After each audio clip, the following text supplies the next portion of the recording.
Hi everyone, எல்லா உறவுகளுக்கும் ரியாவோட வணக்கங்கள். இன்னைக்கு உங்களை எங்கட மண் வாசனைக்கு கூட்டிட்டு போக போறேன். ரெடியா இருங்க. கடல் கடந்து நம்ம நாட்டை விட்டு வேறு நாட்டில் இருக்கிற நாங்கள் இந்த பரபரப்பான வாழ்க்கையில் பம்பரம் போல் சுற்றி திரிஞ்சாலும் வாரத்தில் எப்பயாவது ஒரு நாள் எங்கட ஊரில் சமைக்கிற மாதிரி சமைச்சு சாப்பிடணும் போல இருக்கும். அப்படியான ஒரு ரெசிபியை தான் நாங்கள் இன்றைக்கி பார்க்க போகிறோம். வாங்க, இன்றைக்கி நாம் யாழ்ப்பாணத்து முறையில் ஆட்டிறைச்சி கறி எப்படி சமைக்கிறதுன்னு தான் பார்க்க போகிறோம். சமைச்சு முடிஞ்ச பிறகு நீங்களும் என்னோட சேர்ந்து சாப்பிட வாங்க. சாப்பிட்டு டேஸ்ட்டை பார்த்துட்டு எப்படி இருக்குன்னு கமெண்ட்ஸை ட்ராப் பண்ணுங்க. இதுக்கு தேவையான பொருட்களை நான் டிஸ்கிரிப்ஷனில் போட்டிருக்கேன், மறக்காமல் பாருங்கள். வாங்க என்னோட சேர்ந்து கிச்சனுக்கு போய் சமைச்சு ஒன்றா சாப்பிடுவோம்.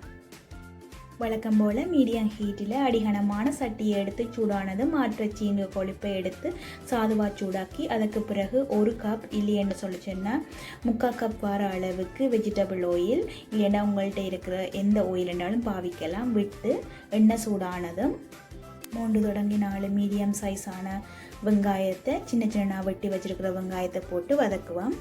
ஆட்டுக்கொழுப்பை முதல்ல போட்டு சூடாக்கும் போது உங்களுக்கு ஒரு நல்ல ஒரு ஃப்ளேவர் கிடைக்கும். எண்ணெய் உங்களுக்கு அளவாக பாவிச்சு கொள்ளுங்க.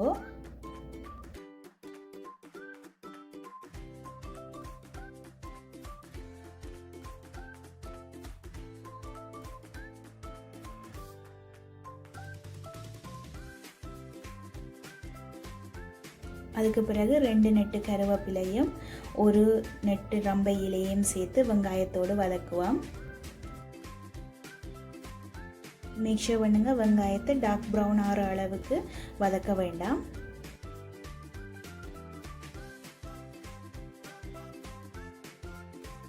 வெங்காயம் அரைவாசிக்கு வதங்கி வர 2-3 செத்தல் மிளகாய், 1 இன்ச் சைஸ் அல்லது 2 இன்ச் சைஸான கருவாப்பட்டை, 3 தொடங்கி 5 ஏலக்காய், 3 தொடங்கி 5 கராம்பு போட்டு சாதுவாக வதக்குங்க.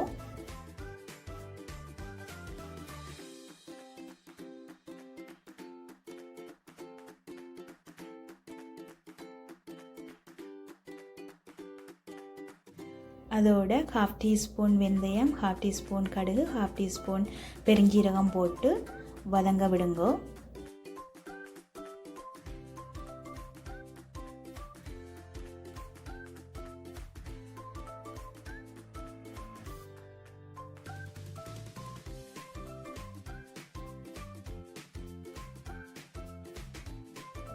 அதுக்கு பிறகு 2+2 ஜிஞ்சர் கார்லிக் பேஸ்ட் இல்லைன்னு சொல்லிச்சுன்னா 2+2 ஜிஞ்சர் கார்லிக்கை நல்லா சின்ன சின்னனா நறுக்கி வச்சதாயும் ஆட் பண்ணலாம். இஞ்சி உள்ளி போட்ட பிறகு 1 நிமிஷம் நல்ல வடிவாக வதக்குங்க. அப்போ தான் இஞ்சி உள்ளின்ற வாசம் நல்லா கிடைக்கும். அதுக்கு பிறகு 8 தொடங்கி 10 அளவான சின்ன சின்னனாய் வெட்டி வச்சிருக்கிற பச்சை மிளகாயையும் சேர்த்து வதங்க விடுங்க. 1 மீடியம் சைஸ் அளவான சின்ன சின்ன வெட்டி வச்சிருக்கிற தக்காளி பழத்தையும் இதோடு சேர்த்து ஆட் பண்ணி 1 தொடங்கி 2 நிமிடங்கள் அளவு குக் பண்ணுங்க.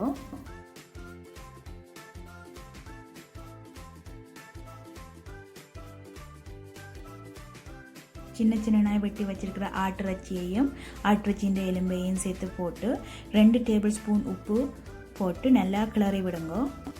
நான் 1.5 கிலோ ஆட்டிறைச்சியை தான் இதுக்கு எடுத்துருக்கிறேன் குக் பண்ணுறதுக்கு. 6 தொடங்கி 8 பேருக்கு இந்த ரெசிபி காணும். அடுப்பை இப்போ மீடியம் ஹீட்டில் வச்சுருங்க. நல்ல வடிவாக கிளறின பிறகு மூடி போட்டு விடுங்க.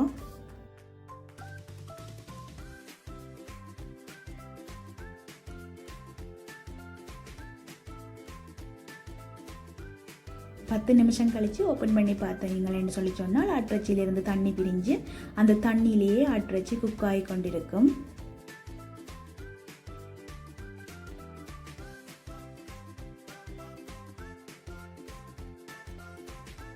இடக்கிட நீங்கள் திறந்து கிளறிக்கொள்ளுங்க. அப்போ தான் ஆட்டிறைச்சி ஈவன்லியாக குக் ஆகும்.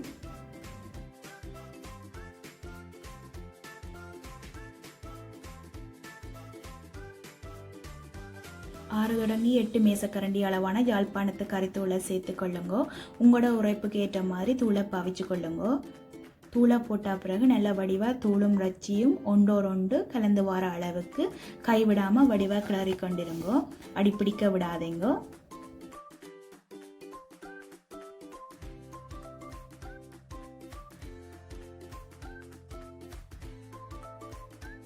இந்த நேரத்தில் நான் 1 டேபிள் ஸ்பூன் உப்பும் சேர்த்து வடிவாக கிளறிக்கொள்கிறேன். இதுக்கு பிறகு நாங்கள் தண்ணி சேர்க்க போகிறோம். தண்ணின்ற அளவு ஒவ்வொரு ஆட்டிறைச்சிக்கு ஏற்ற மாதிரி வேறுபடும். நான் எப்பவும் ஆட்டிறைச்சிக்கு மேலே 1.5 இன்ச் இல்லைன்னா 2 இன்ச் வார அளவுக்கு தண்ணி விடுவேன்.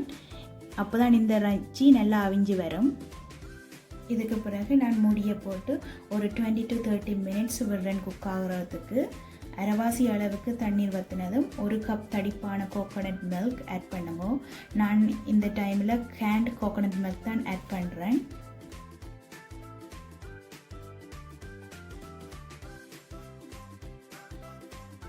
தேங்காய்பாலை சேர்த்து நல்ல வடிவாக மிக்ஸ் பண்ணினா பிறகு மூடி போட்டு எண்ணெய் முறுக்க 10 நிமிஷம் கொதிக்க விடுங்க.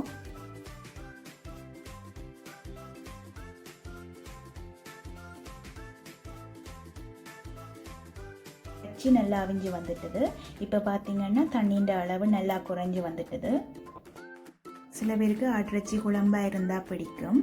அப்படி உங்களுக்கு குழம்பாக தான் வேணுமென்று சொல்லி சொன்னால் இந்த அளவோட ஸ்டவ்வை ஆஃப் பண்ணி சூடாறினதும் ஒரு முழு அளவான தேசிக்காயை பிழிஞ்சு விடுங்கோ. அதுக்கு பிறகு நீங்கள் பரிமாறிக்கொள்ளலாம்.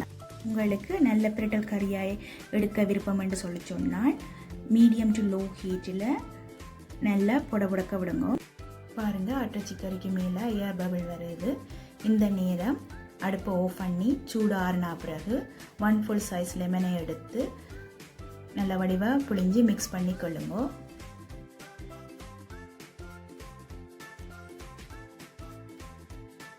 பார்த்தீங்கன்னா மணக்க ஊராட்டிறைச்சி கறி ரெடியாச்சு.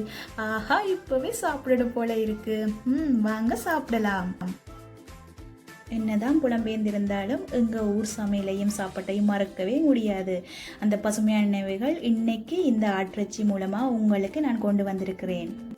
யாழ்ப்பாணம் என்னாலே தமிழ் சமூக சமய கலாச்சாரங்களுக்கும் பல வகையான சுவையான ஆரோக்கியமான சமையல் சாப்பாட்டுக்கு தானுங்க முதல்ல ஞாபகம் வரும். இன்னைக்கு எல்லாரையும் மண் வாசனைக்கு கூட்டிகிட்டு போயிருக்கிறேன். உங்களுக்கும் இந்த மண் வாசனை பிடிச்சிருந்தால் என்னோட சேனலுக்கு நிறைய சப்போர்ட் பண்ணுங்கள். நீங்கள் கொடுக்குற ஆதரவு தான் எனக்கு நிறைய ஊக்கத்தை கொடுக்கும். இந்த மண் வாசனை பிடிச்சிருந்தால் லைக் பண்ணுங்கள், ஷேர் பண்ணுங்கள், கமெண்ட் பண்ணுங்கள், சப்ஸ்கிரைப் பண்ணுங்கள், பெல் பட்டன் அமர்த்துங்க. மீண்டும் என் வீட்டு மண் வாசனையோடு சந்திக்கும் வரை இது உங்கள் ரியா. நன்றி, வணக்கம்.